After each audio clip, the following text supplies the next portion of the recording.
मैं अतुल भारत और आज हम कक्षा 8 की जो विज्ञान है उसकी पाठ्य पुस्तक उसका अध्याय 1 फसल उत्पादन एवं प्रबंध उसके बारे में आज हम पढ़ेंगे। हमने पहले भी इस चैप्टर के बारे में पढ़ चुके हैं कि इस चैप्टर में क्या है और आज हम आगे उसके कंटिन्यू करेंगे।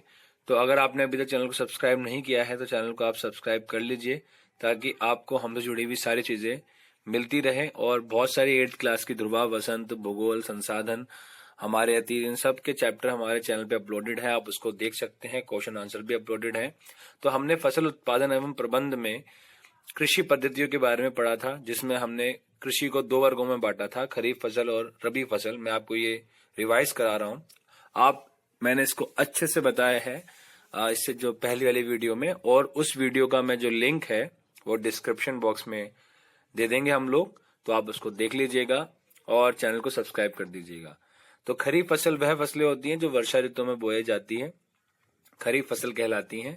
भारत में जो वर्षा ऋतु है वो जून और सितंबर तक होती है और इसमें धान, मक्का, सोयाबीन, मूंगफली, कपास इत्यादि खरीफ की फसलें हैं। मतलब धान मतलब आपको पता है चावल, पैडी, मक्का, कॉर्न, सोयाबीन है, मूंगफली है, पीनट्स वगैरह है, कपास, कॉटन है, ये सारी फसलें खरीफ की फसलें हैं। और आपको पता है कि खरीफ की फसलें मुख्यतः हम ये भी कहते हैं कि गर्मी में उगाई जाती है और ठंड आते आते वह काट ली जाती है। जैसे अभी आपको पता है कि अभी अक्टूबर मार्च के महीने में अब हम दूसरी फसलें उगाएंगे, तो अभी तक ये हम काट लेंगे।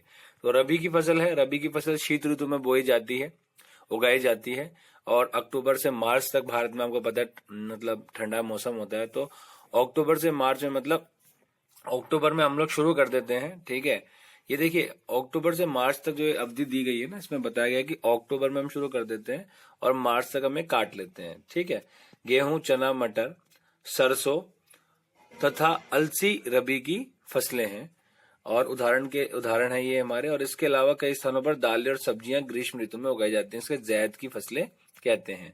उसके बाद में हमने पढ़ा था कि जो कृषि पद्धतियां हैं वो क्या है,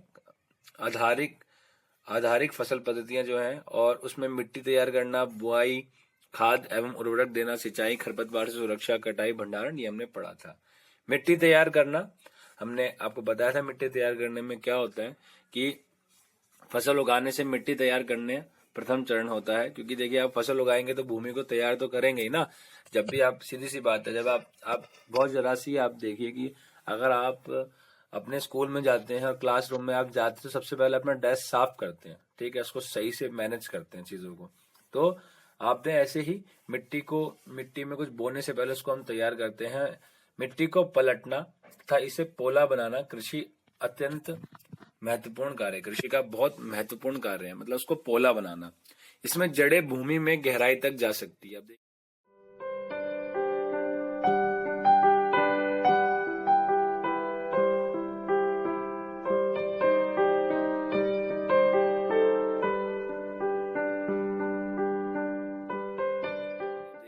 मिट्टी को हम पोला बना देंगे तो अच्छे से जो जड़ें हैं वो नीचे जा सकती हैं। मिट्टी में गहराई से धसी जड़ें भी सरलता से श्वसन कर सकती हैं। ठीक है, मतलब उनके जो श्वसन करने की जो प्रक्रिया होती है जड़ों की, उनको मिल सकती है। पोली मिट्टी किस प्रकार पौधों को जड़ों से को सरलता से श्वसन करने में सहायक है। तो जो पोली मिट्टी है, ये प्रश्न है, देखिए। पोली मिट्टी में रहने वाले केंचुओं और सूक्ष्म जीवों की वृद्धि करने में सहायता करती है। ये जीव किसानों के मित्र हैं क्योंकि ये मिट्टी को पलटकर पोला करते हैं तथा ह्यूमस बनाते हैं। परंतु मिट्टी को पलटना और पोला करना क्यों आवश्यक है? आप पिछली कक्षाओं में पढ़ चुके हैं कि मिट्टी में खनिज, जल, वायु तथा कुछ सजीव होते हैं। इसके अतिरिक्त मृत पौधे एवं जंतु भी मिट्टी में पाए जाने वाले जीवों द्वारा अपघटित होते हैं, मतलब अपघटित कर देते हैं, उसे खत्म कर देते हैं। अंदर ही जो हमारे अपघटन के जो वो होते हैं, फंगस होते हैं और भी जो बहुत सारे होते हैं, जो कीड़े होते हैं। इस प्रक्रम में मृत जीवी में पाए जाने वाले पोषक मिट्टी में नियुक्त होते हैं। ठीक है, मतलब उसमें मिल जाते हैं। यह पोषक पौधों द्वारा अवशोषित किए जाते हैं क्योंकि ऊपरी परत के कुछ सेंटीमीटर की मिट्टी ही पौधों की वृद्धि में सहायक है। इसे उलटने, पलटने और पोला करने से पोषक पदार्थ ऊपर आ जाते हैं और पौधे इन पोषक पदार्थ का उपयोग कर सकते हैं। अब आप समझे कि जो नीचे जो जमीन में जो जड़े या जो पौधे मर जाते हैं, अब वो उसके अंदर उनके पोषक पदार्थ निर्मित हो जाते हैं। मतलब अब घटक जो होते हैं, आपको पता है 3 वो होते हैं ना, कि एक तो उत्पादक होते हैं, एक उपभोक्ता होते हैं, एक अपघटक होते हैं। जैसे कोई चीज अंत में जब मर जाती है तो कुछ आप देखेंगे कुछ दिनों बाद वो अपने आप वहां से गायब हो जाती है या वहां पे सड़ के खत्म हो जाती है। तो जो उसके कुछ पोषक तत्व होते हैं वो उस जगह पे मिल जाते हैं। तो पलटने से, मिट्टी को पोला करने से जो वो मिट्टी है जो नीचे वाली है वो ऊपर आ जाती है। क्योंकि आपको पता ही है कि पेड़ों की कुछ जड़ें जो होती हैं वो कुछ सेंटीमीटर तक ही रहती हैं, बहुत नीचे गहराई में मीटरों तक नहीं जाती है, तो ऊपर ही रहती है। तो इसके लिए एवं पोला करना फसल उगाने के लिए अत्यंत महत्वपूर्ण है। ठीक है, तो आपको समझ में आ गया। और पोला करने में मदद कौन करता है आपको मैं बता देता हूँ कौन सा जीव है, वो है केचुआ। केचुआ को इंग्लिश में क्या कहते हैं ये आपको कमेंट बॉक्स में लिखना है। मिट्टी को उलटने पुलटने एवं पोला करने की प्रक्रिया जुताई कहलाती है। ठीक है, इसे हल चलाकर करते हैं। हल लकड़ी अथवा लोहे के बने होते हैं। यदि मिट्टी अत्यंत सूखी है तो जुताई से पहले इसे पानी देने की आवश्यकता भी पड़ सकती है। देखिए, मैं पहले ही पानी डालना पड़ेगा अगर मिट्टी सूखी है तो। जुते हुए खेत में मिट्टी के बड़े बड़े ढेले भी हो सकते हैं। इन्हें एक पाटल की सहायता से तोड़ना आवश्यक है। ठीक है, बड़े बड़े मिट्टी के ढेले हैं भैया, वो तो सख्त हो जाते हैं, तो उसको बराबर करना, मिट्टी में मिट्टी बनाना बहुत जरूरी है। बुआई एवं सिंचाई के लिए खेत को समतल करना आवश्यक है। यह कार्य पाटल द्वारा किया जाता है। ठीक है, मैंने अभी आपको बताया ना समतल करना जरूरी है, क्योंकि बड़े बड़े ढेले जो हैं वो तो फिर किसी काम आएंगे नहीं। कभी कभी जुताई से पहले खाद दी जाती है। इसे जुताई के समय खाद मिट्टी में भली भांति मिल जाती है। बुआई से पहले खेत में पानी दिया जाता है। कृषि औजार। अच्छी उपज के लिए बुआई से पहले मिट्टी को भुरभुरा करना आवश्यक है।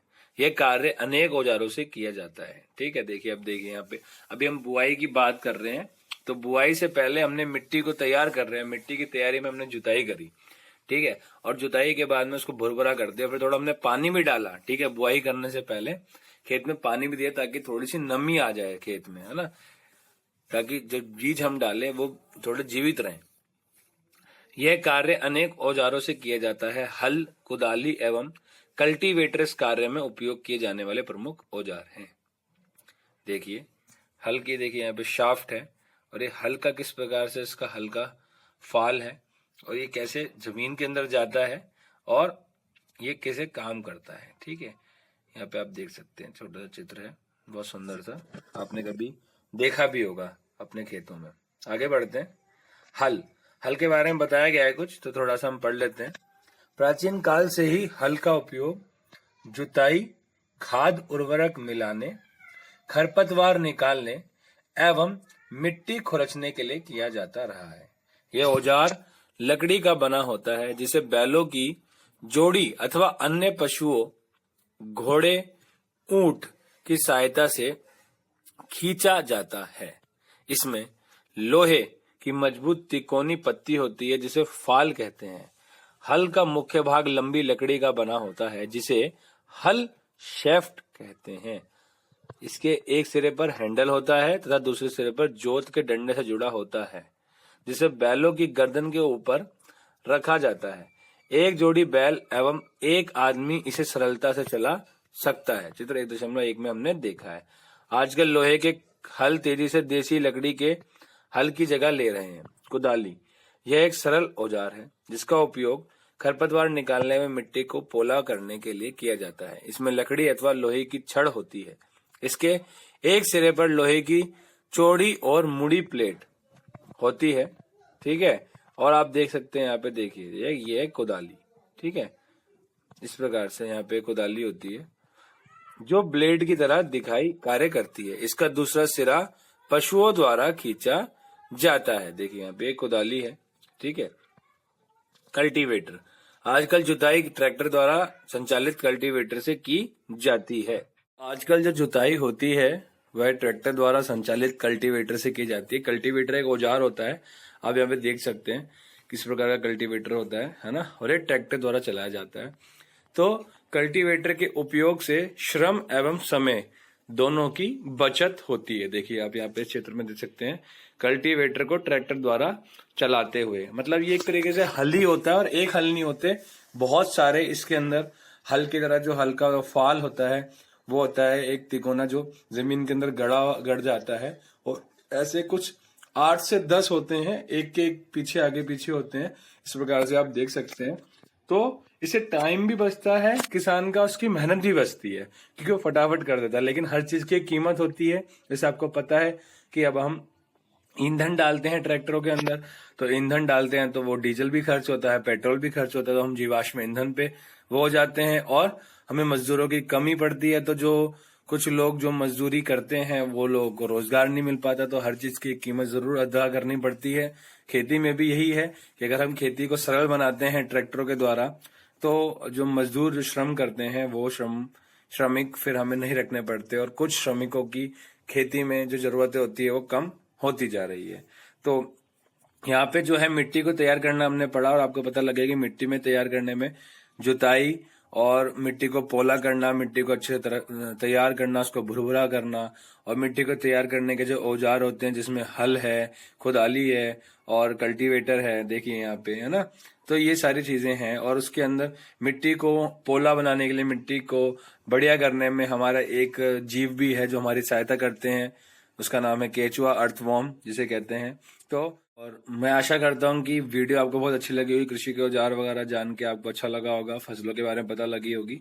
नेक्स्ट वीडियो है हमारी, उसमें हम बुआई के बारे में पढ़ेंगे कि हम बुआई कैसे करते हैं, बीजों का चयन कैसे किया जाता है, कैसे किस प्रकार से खेत में बुआई कब करनी चाहिए, किस तरीके से करनी चाहिए, ये हम पढ़ेंगे। तो हम यहीं पे इस वीडियो को विराम देते हैं। नेक्स्ट वीडियो में हम जल्दी मिलेंगे आपके साथ में। आप घर पे रहिए, स्वस्थ रहिए, मस्त रहिए, पढ़ते रहिए, और अगर आपने अभी तक चैनल को सब्सक्राइब नहीं किया, चैनल को सब्सक्राइब कर दीजिएगा।